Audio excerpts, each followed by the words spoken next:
And it was in that moment that I heard the Lord say, Nona, you've been looking at rejection all wrong. Like all these years, you've been angry and you've been upset because of what he did. But what you didn't realize is that I was actually protecting you all along. The Stetzer Church Leaders Podcast is part of the Church Leaders Podcast Network, which is dedicated to resourcing church leaders in order to help them face the complexities of ministry today. The Church Leaders Podcast Network supports pastors and ministry leaders by challenging assumptions, by providing insights, and offering practical advice and solutions and steps that will help church leaders navigate the variety of cultures and contexts that we're serving in. Learn more at ChurchLeaders.com/podcast network.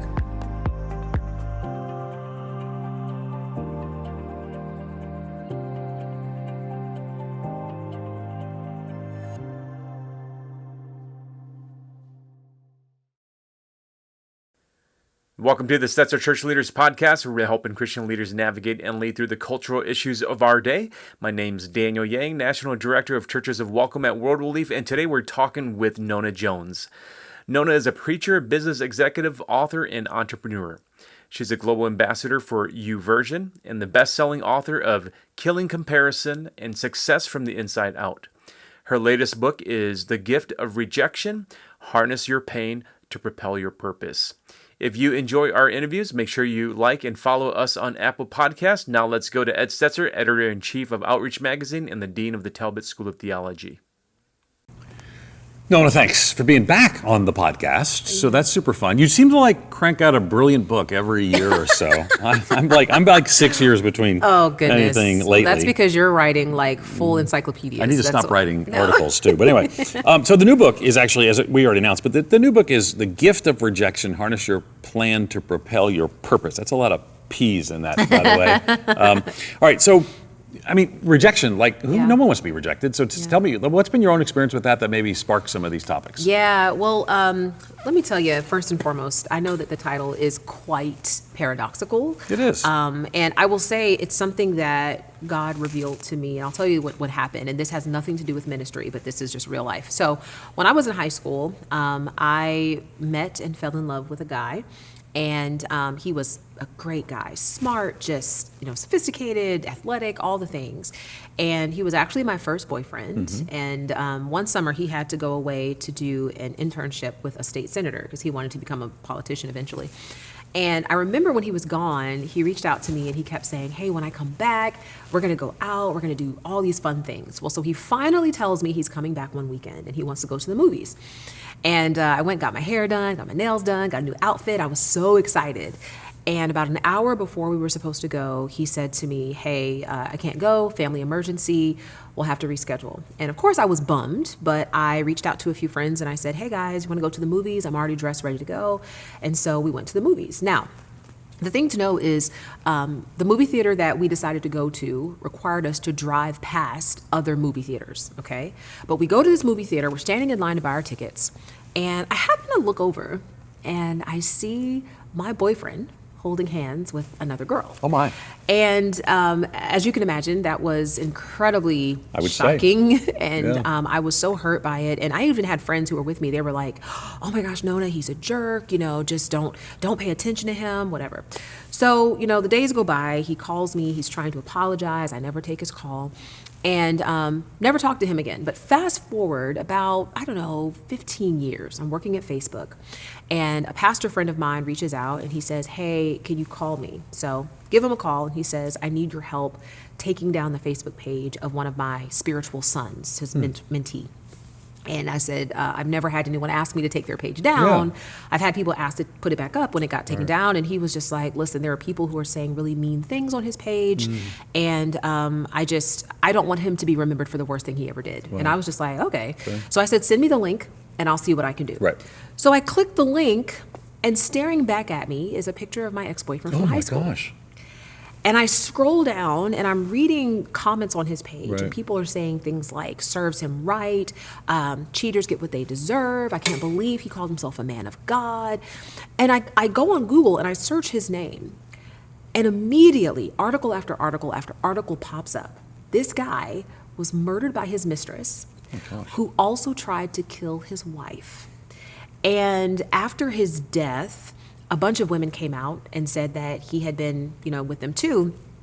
And in that moment, Ed, I thanked God, of course, for the protection that he granted me, but I also, of course, felt bad about his wife. And it was in that moment that I heard the Lord say, Nona, you've been looking at rejection all wrong.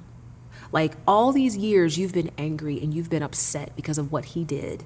But what you didn't realize is that I was actually protecting you all along. And he said, rejection in my hands is a gift. And it caused me to look back over the arc of my life, like personally, professionally, romantically, relationally, all the rejections I had experienced. And I realized that in every single circumstance, yes, it was painful.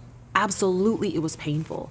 But pain was just the wrapping paper, because there was a gift on the inside. There were lessons that it taught me about myself, that it taught me about other people, and even about God, that ultimately served my purpose. And so that's the backstory for where the message came from, is just realizing in every rejection, there is something that God can and is doing that works for our good and his glory. Yeah.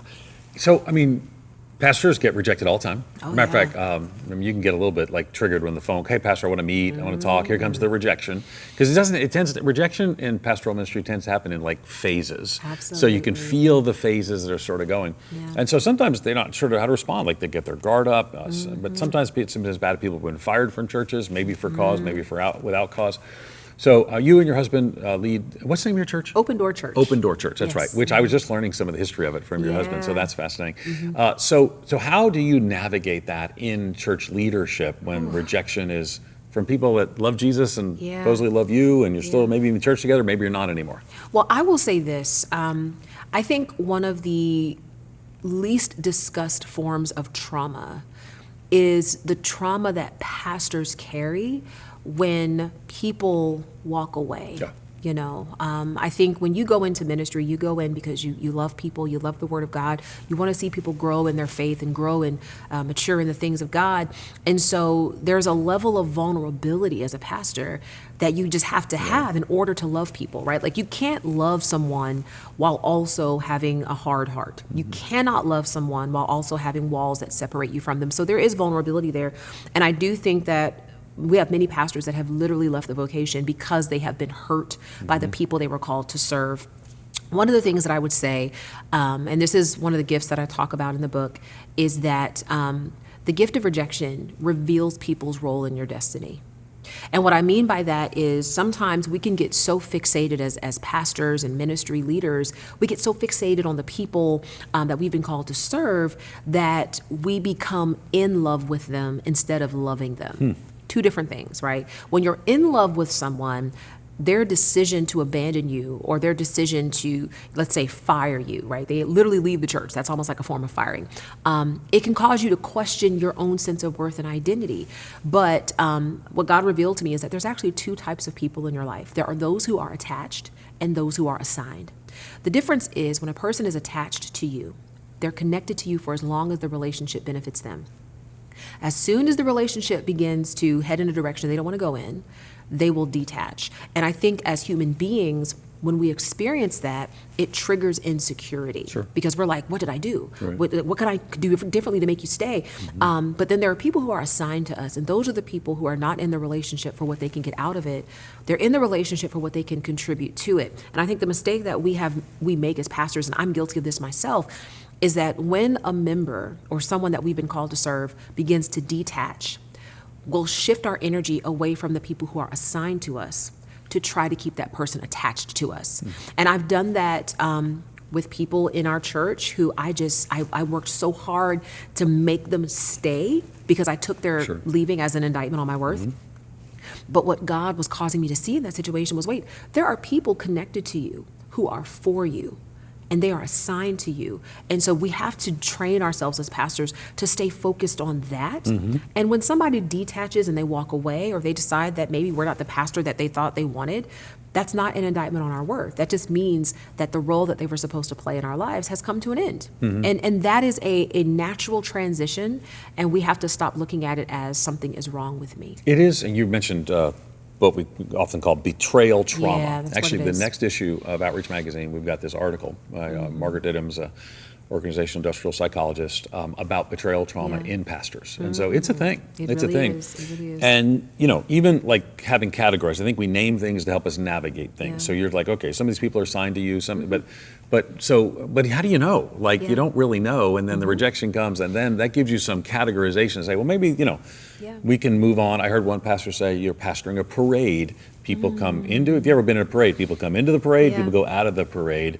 But how do you not get jaded in that? Oh, man. Because rejection makes me jaded. So I'm going to tell you, the way that I look at it is I think about John 13 and how, Jesus, who knew that he was about to be betrayed and he knew that he was about to be tortured and crucified, knew this was coming. In John 13, the disciples didn't know. This is like, the Last Supper. They don't know this. And so what Jesus does in this moment of betrayal, he knows what's coming. He actually removes his outer garments, wraps a towel around his waist, fills a basin with water, bends down, and washes the feet of the person who was about to betray him. And I think what he's doing in that moment, and we don't talk about this a lot, we know that Jesus is, fully God, right? He's also fully man.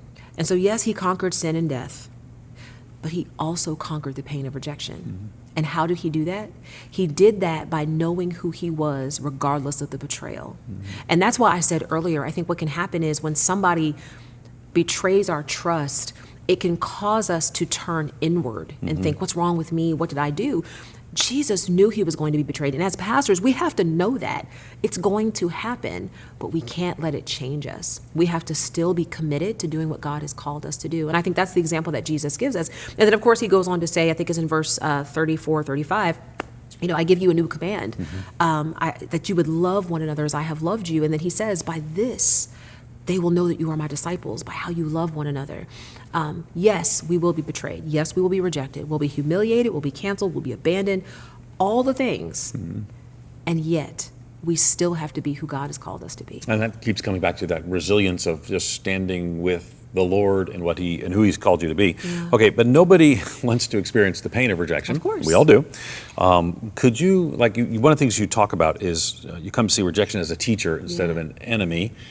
What does that look like? Is it always a teacher? Is it sometimes a teacher? And then what does it look like when it is a teacher? Such a good question. So, what I have learned in order to deal with the pain of the rejection is you have to be able to shift your posture away from being a victim to being a student. So if you think about it, when somebody does something that's painful, like let's say you give the best years of your life to someone and they abandon you, they leave you for somebody else, that is deeply painful and traumatizing. And that can actually end up changing you so that you don't trust people anymore. Or you can put yourself in the posture of a student and you can begin to consider, okay, what is it that I believed about myself that caused me to stay in a relationship with someone who probably over time had demonstrated signs that they were not fully committed? Like, what is it about me that caused me to hang on to someone that didn't think I was worth hanging on to? Those are questions that we have to ask. And then we have to recognize that that person is also teaching us about them, right? Like, those are lessons that we can learn about them. Maybe they're not who we thought they were. Maybe they're not as trustworthy as we thought they were. But then there's also lessons we can learn about God. And what is that? Deuteronomy 31:6, God makes a promise. I will never leave you. I will never forsake you. And so he tells us, I will never physically nor emotionally separate myself from you. But in periods of rejection, we get so focused on who walked away that we forget who never left. And so that becomes an opportunity to learn God in a new way, add a texture to our faith to say, you know what? Lord, you said that you would never leave me nor forsake me. I feel like I have been abandoned and forsaken. I need you to show up in a way that reminds me that you are true to your word. Interesting. I do think that, it's hard for some of those people to face rejection. And sometimes it could be a teacher because there's a reason sometimes people keep rejecting you. It might be something so how do you look at that without then having such a heavy level of introspection that you're actually, shaming and blaming yourself? Like, where's that line? I think so. That's such an important question. So I think where the shame comes in is when we accept full responsibility for another person's choice. What we have to realize is that in every situation, we may have only 1% of the responsibility. They may have 99%, Right. but there's always something that we can learn. And it's not about owning it and saying, it's my fault, I'm defective. It's about saying, how can I learn and how can I grow from this? I think that type of a posture is what will help you to defeat shame. And Satan would love nothing more than for us to live under the bondage of shame, but we know that we've been called to live in freedom. So I think that it starts with that recognition. Okay, so starting with that and then avoiding that. So then how does it become, okay, people keep rejecting my leadership. Maybe I'm not a good leader. Yes. So how do I use rejection as a teacher in that way?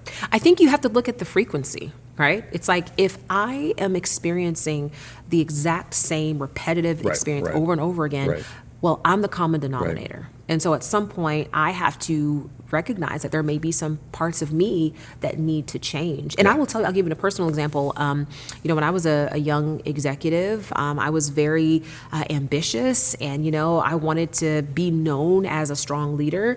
And so I had a few situations with team members that left my team. And I think the first couple of times that it happened, I was able to just say, it's them, they can't stand the pressure.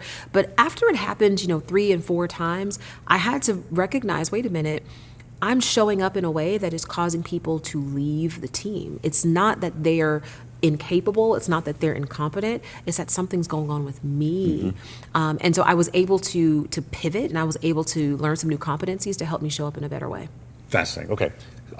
One of my deep concerns, remember, my ministry is primarily pastors. Your ministry is like cool stuff. You were like the faith person at Facebook. The faith person, yes. Is that what the term was? The faith person? Yeah. I called it the Christian in residence. The Christian in residence. But you had all different, all different faith traditions, right? Yeah. And then you're like you version, so you do cool stuff.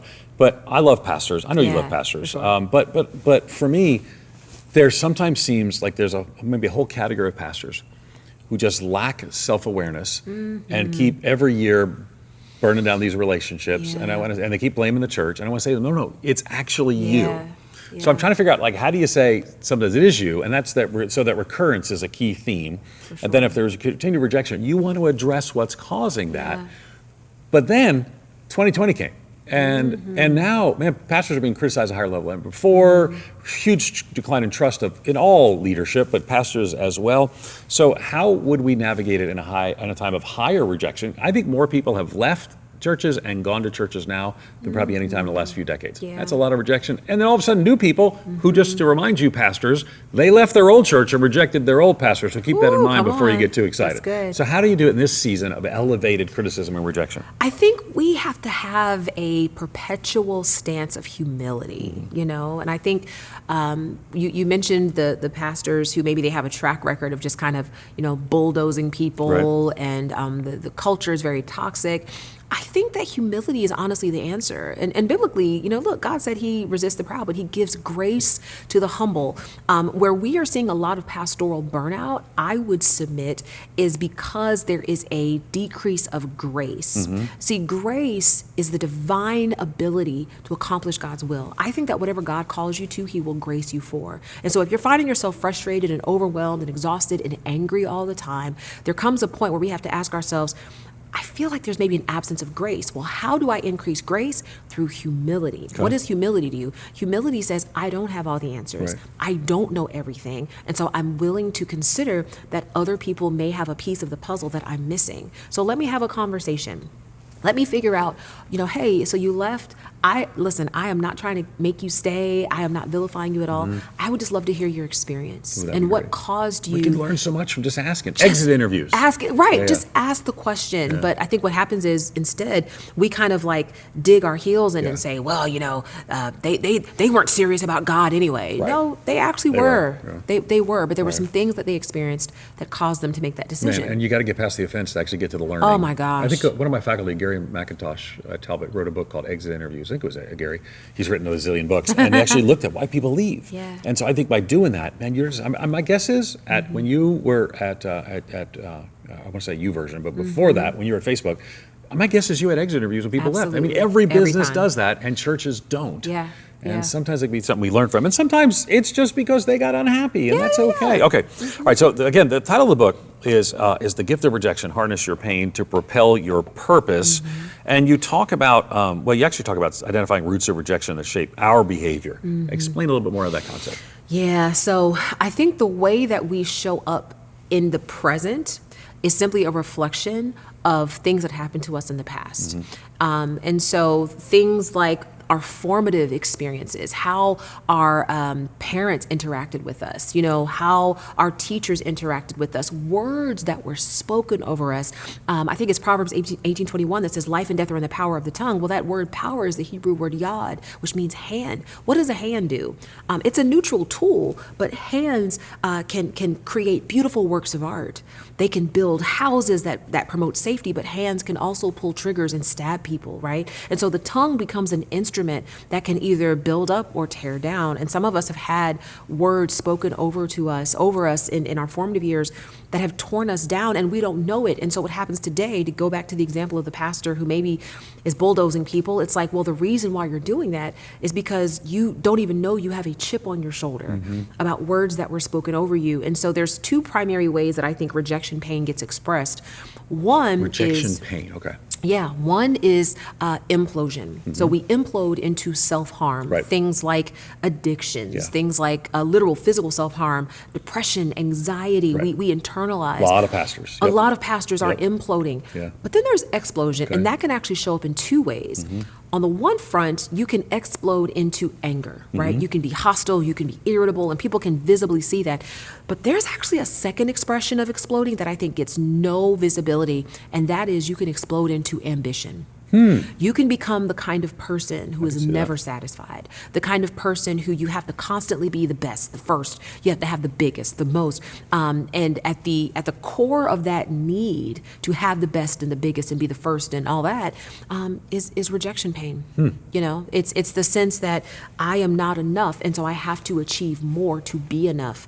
And so that's the kind of virtuous expression of rejection pain that we reward. We look at pastors that have large churches and they're multi-site and we celebrate that. And I'm not saying all pastors, have rejection pain at their core for this, but I do know that quite a few do. If you were to sit down and talk to them, there's a sense of unfulfillment no matter how much they have, because what's motivating and driving that is rejection pain. I need to bring you to some church planning meetings. A lot of church planners are doing, and I was, I grew up in a distant father, et cetera, and my father and I are very close now.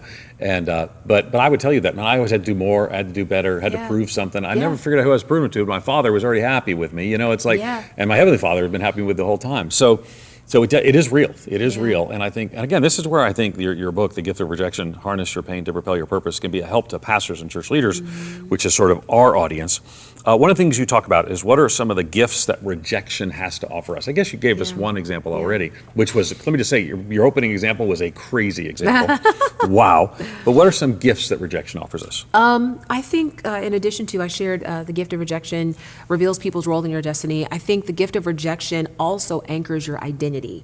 And what I mean by that is, we know the story of David and Goliath. And what's interesting is before David, faced Goliath on the battlefield, Jesse sent him to the battlefield to take lunch to his brothers.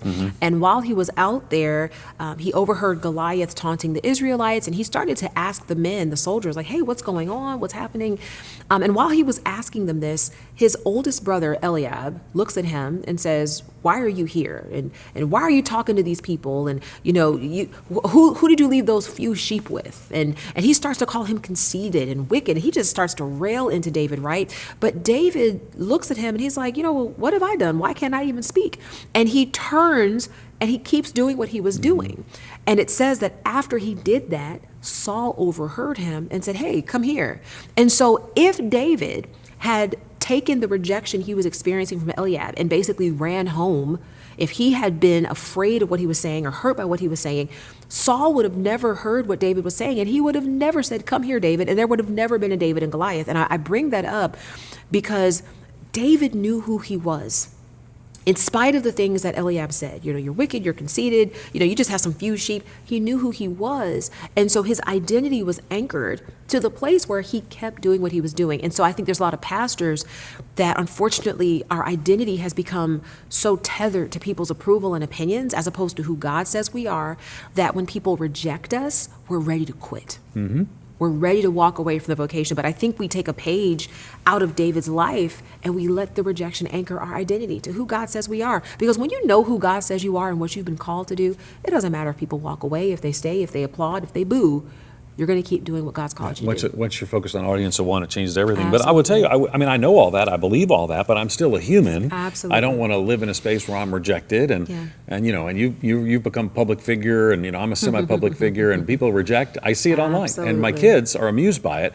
But I think the first time they probably saw, some online critic, like, oh, what's going on? Well, this is the world in which we live. Absolutely. So we live in a world where pastors are rejected. People try to cancel. And how do we build up a resilience to walk through that? What does that look like? So I immediately think about the Apostle Paul, who in his moment of just kind of vulnerability and honesty was like, look, I begged God to take this thorn away from me. Like, I begged God, take it away. And God said to him, my grace is sufficient for you. And I think that's the recognition, is that yes, we are human. Rejection is going to happen. Yes, it hurts. And we can pray and beg, Lord, please don't let anybody ever walk away. Don't let anybody ever leave me. And God is like, it's going to happen, but my grace is sufficient for you because my strength is made perfect in weakness, right? And so I think that's what we have to recognize is, look, it's going to happen. Accept the reality. It's going to happen. Now that we've gotten through that, we can seek the face of God for his grace to carry us through what will inevitably happen, which is rejection. All right. Any final piece of advice for pastors and church leaders? We've talked a lot about a lot of stuff. It's a really good conversation.